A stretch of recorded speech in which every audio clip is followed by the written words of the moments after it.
حقق الفريق الأول لكرة القدم بالنادي الأهلي الفوز على نظيران الاتحاد بهدف دون رد في ديربي جدة ضمن منافسات الجولة 26 من الدوري السعودي، وبهذه النتيجة رفع الأهلي رصيده من النقاط إلى 51 في المركز الثالث بجدول ترتيب الدوري، بينما تجمد رصيد الاتحاد عند 46 نقطة في المركز الرابع. ويحل النادي الأهلي ضيفا على نظيران الوحدة الجمعة المقبل في تمام 10 مساء بتوقيت مكة المكرمة ضمن منافسات الجولة 27 من الدوري السعودي.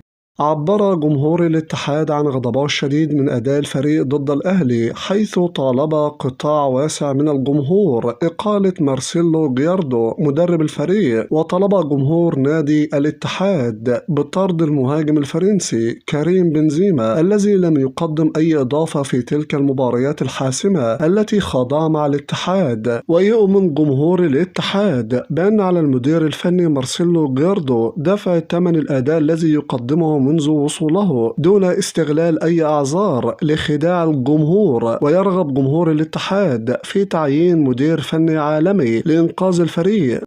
حصل إدوارد مندي حارس مرمى فريق الأهلي على تقييم 7.9 أمام الاتحاد، كما وصل إلى المباراة رقم 13 بشباك نظيفة هذا الموسم في الدوري السعودي متساويا مع ياسين بونو. وإليكم أرقام مندي ضد الاتحاد هذا الموسم ذهابا وإيابا، والتي شهدت تألقا كبيرا منه: 2 كلين شيت، 8 تصديات، 6 تصديات من تسديدات داخل المنطقة، الأعلى تقييما من لاعبي الأهلي في الذهاب، الأعلى تقييما في الإياب. كما حصل رياض محرز لاعب فريق الأهلي على تقييم 6.8 أمام الاتحاد، وحصل فراس البريكان على 7.6، كما حصل روبرت فيرمينيو على 7.6، وحصل مريح ديمريال على 7.3، وحصل فرانك كيسي على 6.9. كما صرح فيرمينيو عقب المباراة: هويتي هي التواجد في كل مكان في الملعب.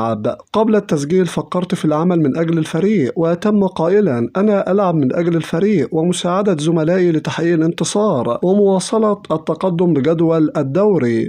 تحدث المدرب ماتياس هيسلا بعد المباراة: كان لقاء صعب كما توقعنا، لكن الأهم أن عقلية الانتصار كانت رائعة لدى اللاعبين، وأشعر بالفخر. الحظ لم يحالفنا بتسجيل الهدف الثاني في شباك الاتحاد. دعم الجمهور كان رائع للغاية، وشعرت بالقشعريرة بسبب دعمهم، وأوجه لهم التحية والاحترام على الأجواء التي يصنعوها في الملعب. شعور رائع عندما تملك مهاجم يحول الفرص إلى أهداف مثل فراس البريكان، واللاعبين بشكل عام يقدمون أداء مميز، وهذا ما نحتاجه منهم في المواجهات الكبرى.